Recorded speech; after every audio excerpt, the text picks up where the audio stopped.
are we so impatient?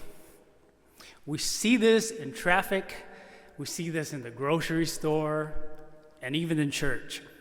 Out in traffic, people cut each other off, or they tailgate others to intimidate them to move faster, as if the world's about to end. As a matter of fact, yesterday I got rear-ended on Harlem Avenue. She was not paying attention, I don't know, but maybe that's another issue there. And at the grocery store, we huff and roll our eyes in disgust when suddenly there's a delay at the checkout counter because some customer is arguing about the sale price of the items. Or perhaps some sweet old lady decides to pay an exact change as she digs into her coin purse.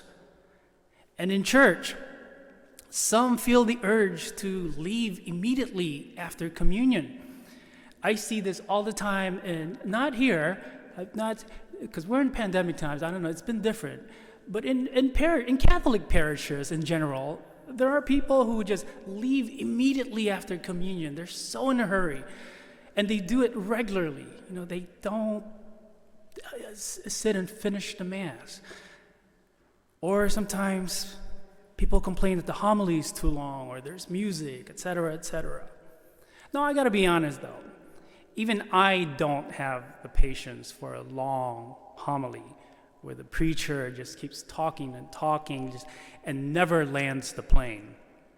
That's a phrase in seminary, in homiletics class. We were taught to land the plane.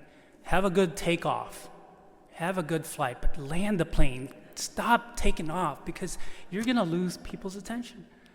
Get to the point. Patience does not come easily for many of us. We all struggle with this virtue in varying degrees. Patience is the willingness to suffer. It is an attitude of the heart, an attitude of self-restraint and calmness. When we have the virtue of patience, we don't give way to anger, even in the face of provocation. So I think most of us can always stand to learn a little more patience from time to time.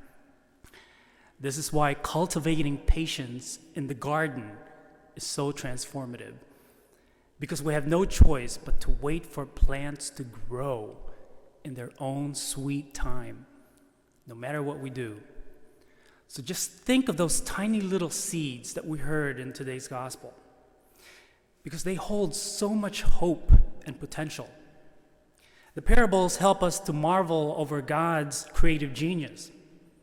The farmer scatters seeds upon the ground, and somehow they take root, they sprout, they mature, and provide grain to harvest.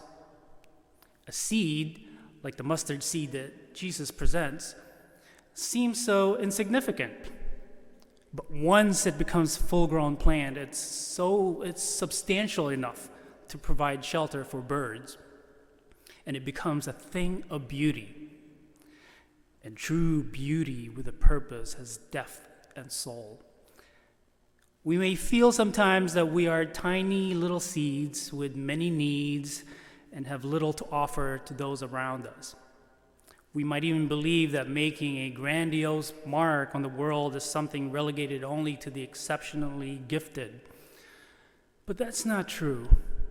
Now, if you recall the movie It's a Wonderful Life, George Bailey learns that all of his seemingly small choices for love and for sacrifice for others snowballed into deeply meaningful blessings for individuals and for his community. And he gets to see, even painfully, how his small acts of habitual self-giving were life-changing for others. So let's consider the seeds that we have been given to scatter. Remember that the life that we live affects those we live, work, and associate with. Seeds of joy. They may begin with a simple smile or a compliment, making the other person feel worthy and appreciated, and just treating that person with respect, dignity, and value, despite the differences you may have.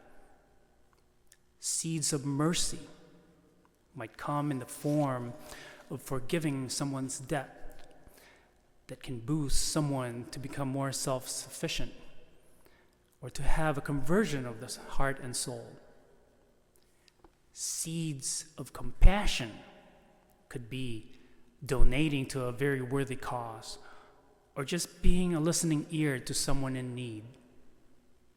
God simply wants us to produce fruit wherever we are. But before that can happen, we need to allow ourselves to be rooted in Christ. Otherwise, our spirits will just wither under the heat of the scorching sun.